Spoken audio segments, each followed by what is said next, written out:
സൂറ അഹ്സാബിലെ 21-ാമത്തെ ആയത്താണ് ഇനി ജബ്ബാർ കയ്യാറുന്നത്. ലഖദ് കാന ലക്കും ഫീ റസൂലില്ലാഹി ഉസ്വത്തുൻ ഹസനത്തുൻ ലിമൻ കാന യർജുല്ലാഹ വൽ യൗമൽ ആഖിർ വദക്കറല്ലാഹ കസീറാ. ഇതാണ് ആ ആയത്ത്.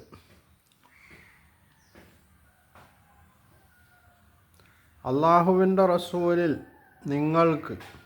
നിങ്ങൾക്ക് എന്ന് പറഞ്ഞാൽ അള്ളാഹുവിനെയും പരലോകത്തെയും പ്രതീക്ഷിക്കുകയും അള്ളാഹുവിനെ കൂടുതലായി ഓർക്കുകയും ചെയ്യുന്നവർക്ക് ഉത്തമ മാതൃകയുണ്ട്.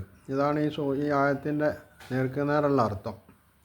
ഇവിടെ ജബ്ബാർ പറയുന്ന സംഗതി, ഉഹദ് യുദ്ധത്തിൽ നബി സല്ലല്ലാഹു അലൈഹി വസല്ലമ എന്നെ രക്ഷിക്കാൻ ഓടി വരി എന്ന് പറഞ്ഞു എന്നതാണ് ഒന്ന്.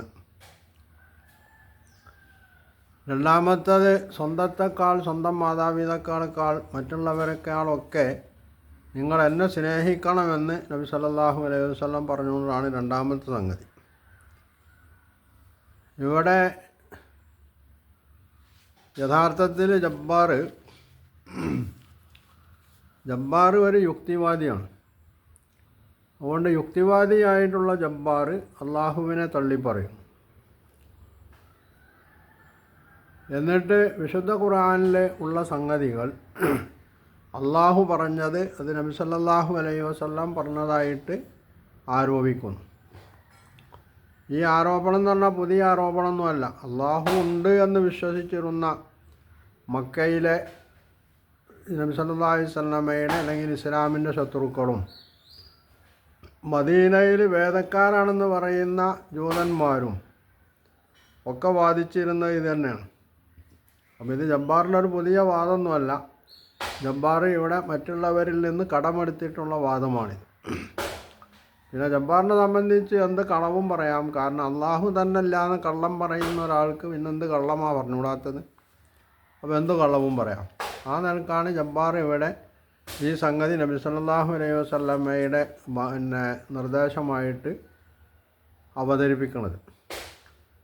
യഥാർത്ഥത്തിൽ അള്ളാഹു നിയോഗിച്ച, ഇനി ജബ്ബാറിൻ്റെ വാദം അനുസരിച്ച് അള്ളാഹു ഇല്ല എന്നൊക്കെ സമ്മതിക്കാൻ നോക്കുക. എന്നാൽ തന്നെ വാദത്തിന് വേണ്ടി ജബ്ബാർ അംഗീകരിക്കേണ്ട ഒരു സംഗതി ഇല്ലേ? മുഹമ്മദ് നബി സല്ലല്ലാഹു അലൈഹി വസല്ലം വാദിക്കുന്നത് താൻ അള്ളാഹുവിൻ്റെ ദൂതനാണെന്ന്. മാത്രമല്ല ഈ ഖുർആൻ പറഞ്ഞാൽ എൻ്റേതല്ല എന്ന് നബി സല്ലല്ലാഹു അലൈഹി വസല്ലം പറയുന്നത് അള്ളാഹു അവതരിപ്പിച്ചതാണ്. ഏറ്റവും ചുരുങ്ങിയത് മാന്യതയും സത്യസന്ധതയും ഉണ്ടെങ്കിൽ അള്ളാഹു അവതരിപ്പിച്ചു എന്ന് പറയുന്ന ഖുർആനിൽ പറയുന്നത് എന്നാണ് യഥാർത്ഥത്തിൽ പറയേണ്ടിയിരുന്നത്. പക്ഷേ ജബ്ബാറിൻ്റെ ദുഷ്ടബുദ്ധി, അഹന്ത അതിനുപോലും സമ്മതിക്കുന്നില്ല. എന്നിട്ട് അത് നബി സല്ലല്ലാഹു അലൈഹി വസല്ലമയുടേതാക്കി മാറ്റുകയാണ് ചെയ്യുന്നത്. അപ്പോൾ അള്ളാഹുവാണ് സമൂഹത്തോട്, അതും ജബ്ബാറിനോടോ ജബ്ബാറിനെ പോലുള്ള നിരീശ്വരവാദികളോടോ അല്ല പറയുന്നത്, അള്ളാഹുവിലും മുഹമ്മദ് നബി സല്ലല്ലാഹു അലൈഹി വസല്ലമയിലും ഖുർആനിലും ഒക്കെ വിശ്വസിക്കുന്ന സത്യവിശ്വാസികളോടാണ് പറഞ്ഞത്. നിങ്ങൾ സത്യവിശ്വാസികളാവണമെങ്കിൽ നിങ്ങൾ അള്ളാഹുവിനെ സ്നേഹിക്കണം എല്ലാറ്റിനേക്കാളും ഉപരി. അള്ളാഹുവിനെ കഴിച്ചാൽ പിന്നെ സൃഷ്ടികളിൽ നിങ്ങൾ സ്നേഹിക്കേണ്ടത് മുഹമ്മദ് നബി സല്ലല്ലാഹു അലൈഹി വസല്ലമയെയാണ്. മുഹമ്മദ് സല്ലല്ലാഹു അലൈഹി വസല്ലമയെ സ്നേഹിക്കുക, നബിയുടെ രക്ഷയ്ക്ക് വേണ്ടി നിങ്ങൾ ത്യാഗം ചെയ്യുക എന്നുള്ളത് ഇസ്ലാമിൻ്റെ തന്നെ രക്ഷയ്ക്ക് വേണ്ടി ചെയ്യുന്ന ത്യാഗമാണ്. നബി സല്ലല്ലാഹു അലൈഹി വസല്ലം അള്ളാഹുവിൻ്റെ ദൂതൻ ഇവിടെ നിലനിന്ന് അദ്ദേഹത്തിൻ്റെ ജീവിതാന്ത്യം വരെ, ഇസ്ലാമിൻ്റെ പൂർത്തീകരണം വരെ ഈ സമൂഹത്തിന് മാതൃക കാണിച്ചെങ്കിലേ ഇസ്ലാം എന്ന് പറയുന്ന ഈ ദീന് അതിൻ്റെ പൂർണ്ണതയിലെത്തുള്ളൂ. അതുകൊണ്ട് നബി സല്ലല്ലാഹു അലൈഹി വസല്ലമയെ സംരക്ഷിക്കുക എന്നുള്ളത് അനുയായികളുടെ ബാധ്യതയായിട്ട് അള്ളാഹുവാണ് നിശ്ചയിച്ചിട്ടുള്ളത്. പിന്നെ ഇവിടെ ജബ്ബാറിനെ പോലുള്ള ആളുകൾക്ക് വേണമെങ്കിൽ ഒരു ചോദ്യം ചോദിക്കുക. ജബ്ബാർ പലപ്പോഴും ചോദിക്കുന്ന ചോദ്യമാണത്. കുൻ എന്ന് പറഞ്ഞാൽ ഉടനെ എന്തും ഉണ്ടാകുമെന്ന് പറയുന്ന അത്രയ്ക്ക് ശക്തനായ അള്ളാഹുവിന് ഇങ്ങനെയൊക്കെയുള്ള സംവിധാനത്തിൻ്റെ ആവശ്യമുണ്ടോ? അതിനൊറ്റ മറുപടിയേ ഉള്ളൂ, അള്ളാഹു എന്താണ് ചെയ്യേണ്ടത്, പറയേണ്ടത്, തീരുമാനിക്കേണ്ടത് അള്ളാഹുവാണ്. ജബ്ബാറല്ല തീരുമാനിക്കേണ്ടത്. ജബ്ബാർ പറഞ്ഞു കൊടുത്തിട്ട് അതിനനുസരിച്ച് നീങ്ങുന്ന ആളല്ലല്ലോ അള്ളാഹു. മാത്രമല്ല, മനുഷ്യനെ അള്ളാഹു സൃഷ്ടിക്കുമ്പോൾ അവൻ്റെ സൃഷ്ടിപ്പിൽ അവൻ്റെ പ്രകൃതിയിൽ ചില ഗുണവിശേഷങ്ങൾ അള്ളാഹു ഉണ്ടാക്കി വച്ചിട്ടുണ്ട്. ആ ഗുണവിശേഷങ്ങൾക്കനുസൃതമായിട്ട് മാത്രമേ അവൻ്റെ ജീവിതം മുമ്പോട്ട് പോകൂ. അവിടെ അവൻ പ്രാവർത്തികമാക്കേണ്ട ചില ബാധ്യതകളുണ്ട്, അവന് ലഭിക്കേണ്ട ചില അവകാശങ്ങളുണ്ട്. ഇത് രണ്ടും ഒപ്പത്തിനൊപ്പം പോകേണ്ടതുണ്ട്. അപ്പോൾ ഈ ബാധ്യതകൾ മനുഷ്യൻ നിർവഹിക്കുന്നുണ്ടോ ഇല്ല എന്നുള്ളത് പരീക്ഷിക്കുക എന്നുള്ളതും അള്ളാഹുവിൻ്റെ തന്നെ ഒരു തീരുമാനമാണ്. ആ തീരുമാനമനുസരിച്ച് തങ്ങൾക്ക് ഈ ലോകത്ത് വിജയം വരിക്കണമെങ്കിൽ അള്ളങ്ങോട്ട് ഇറങ്ങി വന്നിട്ട് എല്ലാവരെയും കൂടി നശിപ്പിക്കാറുള്ളതല്ല അള്ളാഹു സ്വീകരിച്ച നിലപാട്. അത് വിജയം വേണ്ട ആളുകൾ അവർ സ്വയം തന്നെ അതിന് മുന്നിട്ടിറങ്ങി അതിനാവശ്യമായിട്ടുള്ള മുന്നൊരുക്കങ്ങളോടുകൂടി മുമ്പോട്ട് പോകുമ്പം അവരുടെ കൈവിൽ പെടാത്ത രംഗത്തെത്തുമ്പോൾ അള്ളാഹു അവരെ സഹായിക്കും. ഇതാണ് അള്ളാഹു നിശ്ചയിച്ചിട്ടുള്ള നിശ്ചയം എന്നുള്ളത്. ആ നിശ്ചയം അനുസരിച്ചാണ് ഇവിടെ കാര്യങ്ങൾ മുമ്പോട്ട് പോയിക്കൊണ്ടിരിക്കുന്നത്. അപ്പോൾ അതനുസരിച്ച് യുദ്ധത്തിൽ ആദ്യം മുസ്ലിങ്ങൾ ജയിച്ചു എന്നുള്ളത് ഏറ്റു പറയാൻ ജബ്ബാർ തയ്യാറല്ല. കാരണം അവന് എപ്പോഴും മുസ്ലിങ്ങൾ നബി സല്ലല്ലാഹു അലൈഹി വസല്ലമയും മുസ്ലിങ്ങളൊക്കെ പരാജയപ്പെട്ട് കിട്ടണം. അപ്പോൾ ആദ്യം മുസ്ലിങ്ങൾ ജയിച്ചത് എന്തുകൊണ്ടാണ്? അവിടെ നബി സല്ലല്ലാഹു അലൈഹി വസല്ലമ നിർദ്ദേശിച്ച കൽപ്പനകളൊക്കെ അവരെല്ലാവരും തന്നെ അക്ഷരം പ്രതി പാലിച്ചിരുന്നു. അതുകൊണ്ട് അവർ വിജയിച്ചു. അവർ വിജയിച്ചതിന് ശേഷമാണ് പിന്നീട് പരാജയം സംഭവിക്കുന്നത്. അതെങ്ങനെയാണ്? നബി സല്ലല്ലാഹു അലൈഹി വസല്ലമ മലൻ്റെ മുകളിൽ 50 പേരടങ്ങുന്ന ഒരു വില്ലാളി വീരന്മാരുടെ സംഘത്തെ നിർത്തിയിരുന്നു. അവരോട് നബി സല്ലല്ലാഹു അലൈഹി വസല്ലം പറഞ്ഞത്, ഒരു കാരണവശാലും നിങ്ങൾ ഇവിടെ നിന്ന് ഇറങ്ങാൻ പാടില്ല, നിങ്ങൾ ജയിച്ചാലും തോറ്റാലും ഒക്കെ നിങ്ങൾ ഇവിടെ നിൽക്കണം എന്നാണ്. നബി സല്ലല്ലാഹു അലൈഹി വസല്ലമയും അനുയായികളും ജയിച്ചപ്പോൾ ഈ വില്ലാളി വീരന്മാരിൽ ഒരു വിഭാഗം ആളുകൾ അവരുടെ നായകൻ്റെ പോലും കൽപ്പന, നബി സല്ലല്ലാഹു അലൈഹി വസല്ലമയുടെ നേരത്തെയുള്ള കൽപ്പന ഒക്കെ ലംഘിച്ചുകൊണ്ട് അവർ താഴോട്ടിറങ്ങി. അപ്പോൾ ആ മലൻ്റെ മുകളിൽ കുറച്ച് ആളുകളെ ഉള്ളൂ എന്ന് മനസ്സിലാക്കിയ ശത്രു സൈന്യം അതിലൂടെ കയറിപ്പറ്റി അവരൊക്കെ കൊന്നിട്ട് പിന്നിലൂടെ മുസ്ലിങ്ങൾ ആക്രമിച്ചു. മുസ്ലിങ്ങൾ അപ്പോൾ ആയുധം കയ്യിലെടുത്ത് നിൽക്കല്ല. അവർ യുദ്ധം കഴിഞ്ഞ സ്ഥിതിക്ക് യുദ്ധത്തിലുള്ള ശത്രുക്കൾ വിട്ടേച്ചു പോയ സ്വത്ത് ഒരുമിച്ച് കൂട്ടുന്ന തിരക്കിലാണ്. അപ്പോൾ ഓർക്കാപ്പുറത്ത് അടി കിട്ടുമ്പോൾ സ്വാഭാവികമായിട്ട് ഏത് ധീരനും ഓടിയെന്ന് വരാം. അങ്ങനെയാണ് അവിടെ ഈ സഹാബിമാരിൽ വലിയൊരു വിഭാഗം ഓടിപ്പോണത്. അപ്പോൾ ഈ ഓടിപ്പോയ ആളുകളോട് നബി സല്ലല്ലാഹു അലൈഹി വസല്ലമ തിരിച്ചു വരി എന്ന് പറയുന്നുണ്ട്. ഈ തിരിച്ചു വരി എന്ന് പറയുന്നത് എന്തിനാണ്? നബി സല്ലല്ലാഹു അലൈഹി വസല്ലമയെ രക്ഷിക്കാൻ, എന്നെ രക്ഷിക്കാൻ വരിയെന്ന് നബി പറഞ്ഞു. നബി അങ്ങനെ പറഞ്ഞിട്ടില്ല എന്നാണ് ഒരു വസ്തുത. അലുമ്മു ഇലയ്യ, എൻ്റെ അടുത്തേക്ക് ഇബാദല്ല, എൻ്റെ അടുത്തേക്ക് വരി അള്ളാഹുവിൻ്റെ അടിയാറുകളെ എന്ന് പറഞ്ഞതിൻ്റെ താല്പര്യം എന്താണ്? യുദ്ധം അത് ഇപ്പോഴും തുടർന്നുകൊണ്ടിരിക്കുകയാണ്.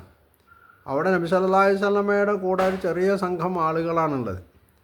അവർക്ക് യുദ്ധത്തിൽ മുന്നേറണമെങ്കിൽ ഓടിപ്പോയിട്ടുള്ള ആളുകൾ തിരിച്ചു വരേണ്ടതുണ്ട്. എന്നിട്ട് ശത്രുവിനോട് അവരും കൂടി പൊരുതുമ്പോൾ മാത്രമേ രണ്ടാമത് വിജയത്തിലെത്താൻ കഴിയുള്ളൂ. അത് വെച്ചിട്ടാണ് നബി സല്ലല്ലാഹു അലൈഹി വസല്ലം അവരോട് തിരിച്ചു വരാൻ പറഞ്ഞത്. നബിയുടെ വാക്ക് കേട്ട് ഓടിപ്പോയ ആളുകളൊക്കെ തിരിച്ചു വന്നു എന്നുള്ളത് ജബ്ബാറിന് ഇഷ്ടപ്പെടുകയുള്ളത് വേറൊരു സംഗതി. എന്നിട്ട് പിന്നീട് നബി സല്ലല്ലാഹു അലൈഹി വസല്ലമയെ സ്നേഹിക്കുക എന്നതിനെ സംബന്ധിച്ചാണല്ലോ ജബ്ബാർ പറഞ്ഞത്. അതും യഥാർത്ഥത്തിൽ പ്രശ്നം എന്താണ്?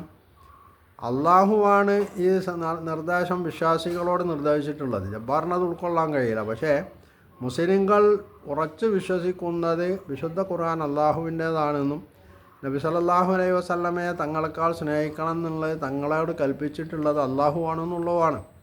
അതുകൊണ്ട് അവരുടെ വിശ്വാസം അനുസരിച്ച് അവർ നബി സല്ലല്ലാഹു അലൈഹി വസല്ലമയെ സ്നേഹിക്കുന്നു. അതിൽ ജബ്ബാറിന് കുരു വെട്ടിയിട്ടൊരു കാര്യമില്ല. മറ്റൊന്ന്, ഇതിലുള്ള മാതൃക, നബി സല്ലല്ലാഹു അലൈഹി വസല്ലമയും അനുയായികളും മദീനയിൽ 10 കൊല്ലം ജീവിച്ചത് ജബ്ബാർ പറയുന്നത് അവിടെ കൊള്ളയും യുദ്ധവും നടത്തിയിട്ട് ആണെന്നാണ്. ഇവിടെയും ജബ്ബാർ യഥാർത്ഥത്തിൽ വസ്തുത സത്യം മറച്ചു വെക്കുകയാണ്. നബി സല്ലല്ലാഹു അലൈഹി വസല്ലമ ആദ്യം യുദ്ധത്തിന് അങ്ങോട്ട് കോപ്പ് കൂട്ടുകയാണോ ചെയ്തത്? അല്ലാന്നുള്ള ഉറപ്പാണ്. കാരണം ഖുറൈശികളാണ് മദീനയിൽ യസ്രിബിലുണ്ടായിരുന്ന അബ്ദുല്ലാഹി ഇബ്നു ഉബയ്യ് ഇബ്നു സുലൂലിനെ പോലുള്ള ആളുകൾക്ക് കത്തെഴുതുകയും അവരെ യുദ്ധത്തിന് പ്രേരിപ്പിക്കുകയൊക്കെ ആദ്യത്തിൽ ചെയ്തിട്ടുള്ളത്. സമാധാനപൂർവ്വം യസ്രിബിൽ അഭയം തേടി അവിടെ ഇസ്ലാമിക പ്രവർത്തനവുമായിട്ട് മുമ്പോട്ട് പോകാനാണ് നബി സല്ലല്ലാഹു അലൈഹി വസല്ലമയും സഹാബികളും തീരുമാനിച്ചിട്ടുള്ളത്. അതിന് ഭംഗം വരും. അവിടെയും പിന്നെ അവരെ സുരക്ഷിതരായിട്ട് സമാധാനത്തോടു കൂടി ജീവിക്കാൻ അനുവദിക്കില്ല എന്ന് വന്ന ഒരു ഘട്ടത്തിലാണ് യുദ്ധം അനുവദിക്കുന്നത്. അങ്ങനെയാണ് യുദ്ധം ചെയ്യേണ്ടി വരുന്നത്. അപ്പോൾ ബദറിൽ അബൂ സുഫിയാൻ തന്നെയാണ് വിളിച്ച് പറഞ്ഞത് നമ്മൾക്ക് അടുത്ത കൊല്ലം കാണാൻ. അടുത്ത കൊല്ലം ബദറിൽ കാണാമെന്നാണ് പറഞ്ഞിരുന്നെങ്കിലും ബദറിൽ അവർ വന്നില്ല. പിന്നെ ഉഹദിലേക്ക് അവർ പിന്നെ ആസൂത്രിതമായിട്ട് സൈനിക സഹകരണം നടത്തിയിട്ട് സജ്ജീകരണങ്ങളൊക്കെ ആയിട്ട് വരുന്നുള്ള വിവരം കിട്ടുമ്പോഴാണ് നബി സല്ലല്ലാഹു അലൈഹി വസല്ലമ യുദ്ധത്തിന് പുറപ്പെടുന്നത്. അപ്പോൾ അവിടെയും നബി സല്ലല്ലാഹു അലൈഹി വസല്ലമ അങ്ങോട്ട് യുദ്ധത്തിന് പിന്നെ മുൻകൂട്ടി കരുക്കളൊരുക്കിയതല്ല. ശത്രു യുദ്ധത്തിന് വരുന്നു എന്ന് കേട്ടാൽ പിന്നെ ജബ്ബാറിൻ്റെ അടുത്ത് ജബ്ബാറിൻ്റെ വീട്ടിൽ ഒരു കൂട്ടർ ജബ്ബാറിനെയും കുടുംബത്തെയും അടിച്ച് പുറത്താക്കാൻ വരുമെന്ന് പറഞ്ഞാൽ ജബ്ബാർ എന്ത് ചെയ്യും? സമാധാനപൂർവ്വം ഒരു വന്നോട്ടെ, നമ്മൾ അടിച്ച് പുറത്താക്കിക്കോട്ടെ എന്ന് വിചാരിച്ച് നിൽക്കുമോ? അതോ ജബ്ബാർ അവരെ കൈകാര്യം ചെയ്യാനുള്ള മാർഗങ്ങൾ ആരായിക്കാണ് ചെയ്യുക? അപ്പോൾ സ്വന്തം കാര്യത്തിൽ അംഗീകരിക്കുന്ന സമീപനം പോലും നബി സല്ലല്ലാഹു അലൈഹി വസല്ലമയുടെയും സഹാബിമാരെയും മുസ്ലിങ്ങളുടെയും കാര്യത്തിൽ സ്വീകരിച്ചുകൂടാന്നാണ് ജബ്ബാർ പറയുന്നതിൻ്റെ ആകത്തുക എന്ന് പറഞ്ഞാൽ. അപ്പോൾ ഇവിടെ നബി സല്ലല്ലാഹു അലൈഹി വസല്ലമ അല്ല യുദ്ധത്തിന് മുൻകൈയ്യെടുത്തത്, അത് ശത്രുക്കളാണ്.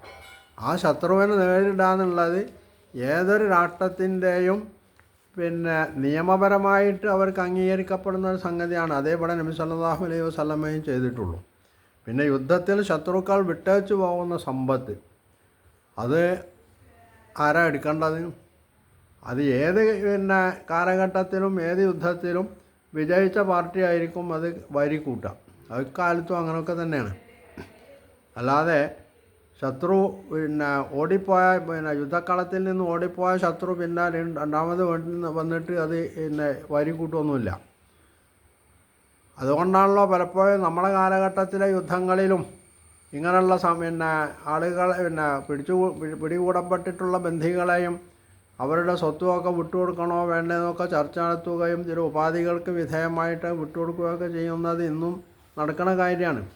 ഇതിൽ ലോകത്താരും കൊള്ള എന്ന് പറയില്ല. കൊള്ളയും യുദ്ധവും രണ്ട് സംഗതിയാണെന്നുള്ളത് അംഗീകരിക്കാത്ത ബുദ്ധിയുള്ള സാമാന്യ ബുദ്ധിയുള്ള ഒരു മനുഷ്യനും ഉണ്ടാവില്ല, യുക്തിവാദികളല്ലാതെ. യുക്തിവാദികൾ പോലും അതെല്ലാവരും അംഗീകരിക്കുന്നുണ്ടോയെന്ന് നമുക്കറിയില്ല. ജബ്ബാറിനെ പോലുള്ള യുക്തി വിരുദ്ധരായിട്ടുള്ള ആളുകൾക്ക് മാത്രമേ അത് പറയാൻ കഴിയുള്ളൂ. അപ്പോൾ യഥാർത്ഥത്തിൽ ഇവിടെ യുദ്ധം എന്ന് പറയുന്നത് കൊള്ളയല്ല. യുദ്ധം എന്ന് പറയുന്നത് ശത്രുവുമായിട്ട് നേരിട്ട് ഏറ്റുമുട്ടേണ്ടി വരുമ്പോൾ അവിടെ ജീവൻ പിന്നെ പണയം വെച്ചും ചിലപ്പോൾ ശത്രുവിന് നേരിടേണ്ടി വരും. ആ യുദ്ധത്തിൽ കൊല്ലപ്പെടാം, മരിക്കാം, വിജയിക്കാം. ഇതാണ് ഇസ്ലാമിൻ്റെ കാര്യത്തിൽ നബി സല്ലല്ലാഹു അലൈഹി വസല്ലമയുടെ കാര്യത്തിൽ മദീന ജീവിതത്തിലൊക്കെ ഉണ്ടായിട്ടുള്ളത് എന്ന് സാമാന്യ ബുദ്ധിയുള്ള ഏത് മനുഷ്യനും ബോധ്യമാവും. ബുദ്ധിയില്ലാത്ത ജബ്ബാറിനെ പോലുള്ള ആളുകൾ ഇങ്ങനെ കുരച്ചുകൊണ്ടിരിക്കും എന്നത് മാത്രമാണ് വസ്തുത.